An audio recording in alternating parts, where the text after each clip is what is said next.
क्या देहरादून का प्रशासन यह नहीं जानता था कि राहुल गांधी के कार्यक्रम में हजारों लोग पहुंचेंगे, या फिर सब कुछ जानते बूझते ऐसा मैदान चुना गया जहां जरा सी चूक एक बड़े हादसे में बदल सकती थी।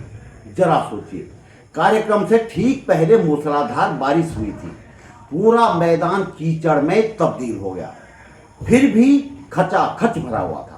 मैदान के चारों ओर लोहे की पक्की रेलिंग और बाहर निकलने के लिए सिर्फ एक सकरा रास्ता। अगर भगदड़ मच जाती तो क्या होता, इसकी कल्पना मात्र से रोंगटे खड़े हो जाते। सबसे बड़ा सवाल यह है कि जब इतने बड़े जन समूहों की संभावना पहले से थी, मैं समझता हूं कि इस तरह के इनपुट प्रशासन के पास रहे ही होंगे, तो परेड ग्राउंड की अनुमति रद्द करने के बाद इतना छोटा और असुरक्षित मैदान क्यों दिया गया? क्या प्रशासन ने भीड़ प्रबंधन और लोगों की सुरक्षा को गंभीरता से लिया, या फिर राजनीतिक खींचतान में आम लोगों की जान जोखिम में डाल दी गई? सच्चाई यह है कि इतनी बड़ी भीड़ के लिए बन्नो स्कूल का मैदान बिल्कुल उपयुक्त नहीं था। यदि सरकार परेड ग्राउंड में कार्यक्रम नहीं चाहती थी तो प्रशासन को ऐसा वैकल्पिक स्थल चुनना चाहिए था जो सुरक्षित हो, और यदि वह भी संभव नहीं था तो कार्यक्रम स्थगित या रद्द करना अधिक जिम्मेदार फैसला होता। इस पूरे घटनाक्रम में कई ऐसे सवाल हैं जिनका जवाब मिलना जरूरी है।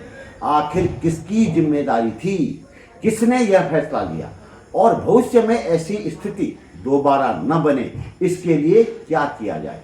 पूरी सच्चाई और पूरे घटनाक्रम को समझने के लिए ये वीडियो अंत तक देखिएगा।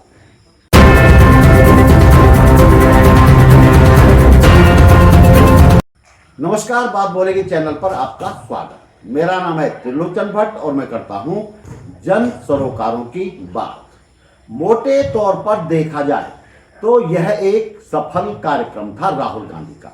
आमतौर पर वहां कोई राजनीतिक बात नहीं हुई, किसी नेता का भाषण नहीं हुआ।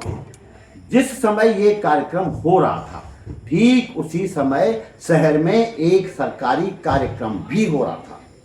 एक तरफ राहुल गांधी थे जो पेपर लीक, बेरोजगारी और युवाओं के भविष्य जैसे गंभीर सवालों पर बात कर रहे थे। दूसरी तरफ उसी समय शहर में मशहूर पंजाबी पॉप गायिका जैस्मिन सैंडलस का मनोरंजन कार्यक्रम हो रहा था सरकारी खर्च पर। सवाल जैस्मिन सैंडलस का नहीं है, सवाल संगीत का भी नहीं है। सवाल यह है कि क्या यह सब महज संयोग था या फिर एक सोची समझी राजनीतिक रणनीति? आपको मालूम ही है कि पहले राहुल गांधी के कार्यक्रम को परेड ग्राउंड की अनुमति दी गई थी, फिर ऐन वक्त पर अनुमति रद्द कर दी गई। कार्यक्रम के लिए प्रशासन बन्नो स्कूल मैदान ऑफर किया प्रशासन ने, और वहां कार्यक्रम हुआ। ठीक उसी समय परेड ग्राउंड में मनोरंजन का बड़ा आयोजन रखा गया। क्या यह सिर्फ एक सांस्कृतिक कार्यक्रम था? यदि यह सांस्कृतिक आयोजन था तो उत्तराखंड की संस्कृति से क्या सरकार को इतनी नफरत है कि पंजाबी पॉप गायिका को बुला लिया गया? दरअसल यह सिर्फ युवाओं का ध्यान उनके भविष्य के सवालों से हटाने की कोशिश थी, क्योंकि जब युवा नौकरी, भर्ती, घोटालों और पेपर लीक पर सवाल पूछने लगते हैं तब सत्ता के सामने सबसे बड़ी चुनौती होती है। लेकिन अगर वही युवा मनोरंजन, तमाशे और शोर में उलझ जाए तो सवाल पूछने की जरूरत खत्म हो जाती है। हम राहुल गांधी के कार्यक्रम पर आते हैं। कितने हजार लोग इस कार्यक्रम में आए होंगे मुझे बिल्कुल अंदाजा नहीं है। बारिश के कारण मैदान में इतना कीचड़ था कि लोगों के जूते चप्पल कीचड़ में थे। वाटरप्रूफ टेंट के बावजूद पानी मैदान में घुस गया था। फिर भी घंटों तक युवा और उनके अभिभावक और कांग्रेस के लोग वहां खड़े रहे। राहुल गांधी 8 बजे के करीब पहुंचे, जो मुझे लगता है गलत निर्णय था।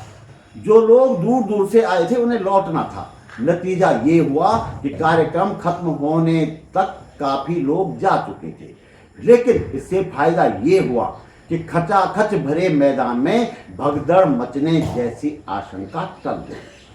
लेकिन मैनेजमेंट की कमियां भी नजर आई। कार्यक्रम से ठीक पहले भारी बारिश एक कारण हो सकता है, कुछ डिस्टर्ब हुआ हो, लेकिन इस बहाने इन कमियों को नजरअंदाज नहीं किया जा सकता। कार्यक्रम स्थल पर सिर्फ स्टेज के पीछे स्क्रीन थी, जबकि छोटा मैदान था तो बाहर की तरफ भी कुछ स्क्रीन लगाई जानी चाहिए थी। साउंड सिस्टम ऐसा था जैसे अक्सर गली मोहल्लों की छोटी छोटी सभाओं में होता है, कभी माइक काम नहीं करता तो कभी स्पीकर बंद हो जाता है। सोशल मीडिया पर तो ऑडियो और भी ज्यादा खराब थी। खुद राहुल गांधी का पोस्ट किया वीडियो देख लीजिए। I want to welcome all of you here this evening. Thank you for coming.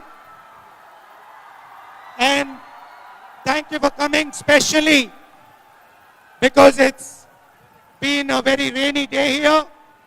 Lot of slush, lot of difficulty for you to come here. So I really appreciate all of you coming here this evening.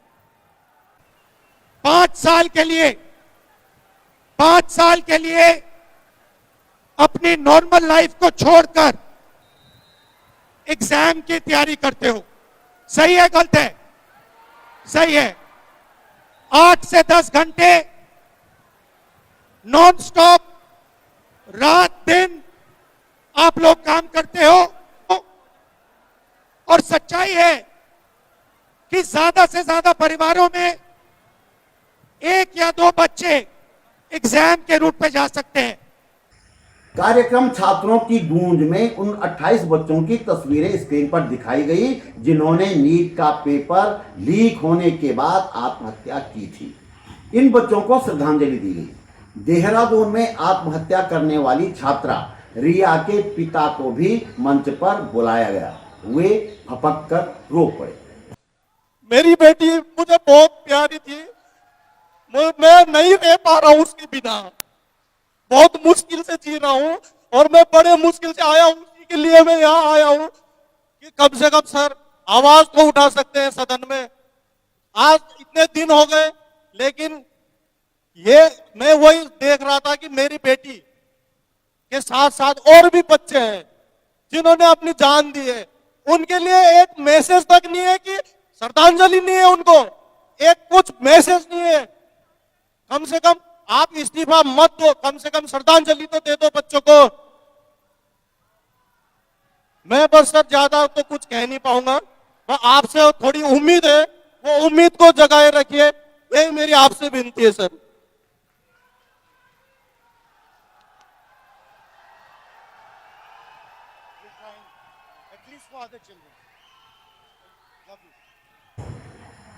कुछ उन छात्रों को भी राहुल गांधी से सवाल करने का मौका मिला जो प्रतियोगी परीक्षाओं की तैयारी कर रहे हैं या करते थे। उन्होंने सवाल किए, राहुल गांधी ने जवाब दिए, लेकिन यहां भी साउंड सिस्टम ने सारा गुड़ गोबर कर दिया। Good evening everyone.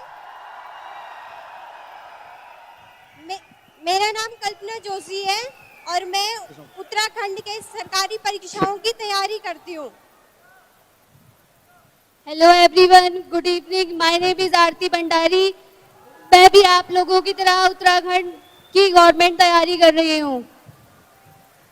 Hello everyone, my name is Tanish Kandpal. I am a NEET aspirant. Hello, उसको भैया थोड़ा पास पकड़िए।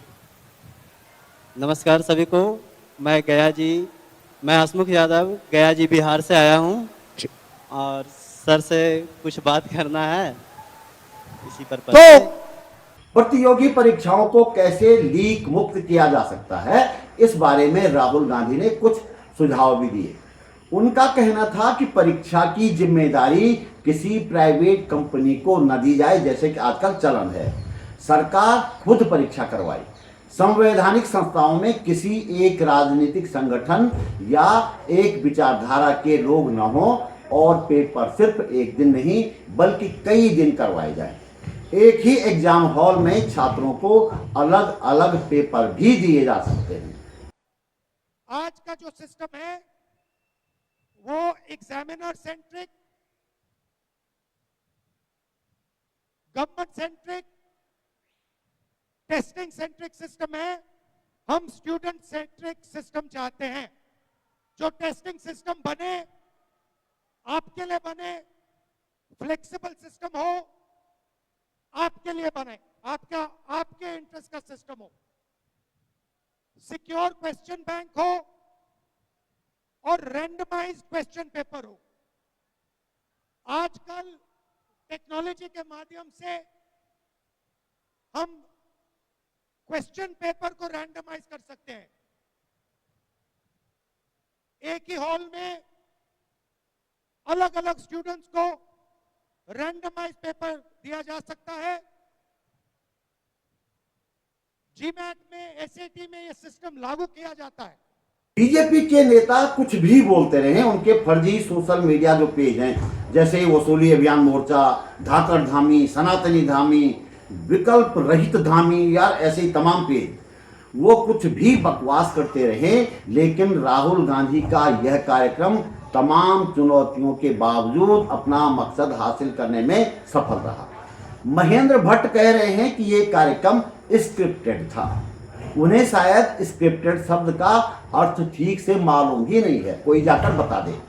क्या बीजेपी ने प्रशासन के पीछे छिपकर इस कार्यक्रम को असफल करने के जो प्रयास किए थे वे स्क्रिप्टेड नहीं थे?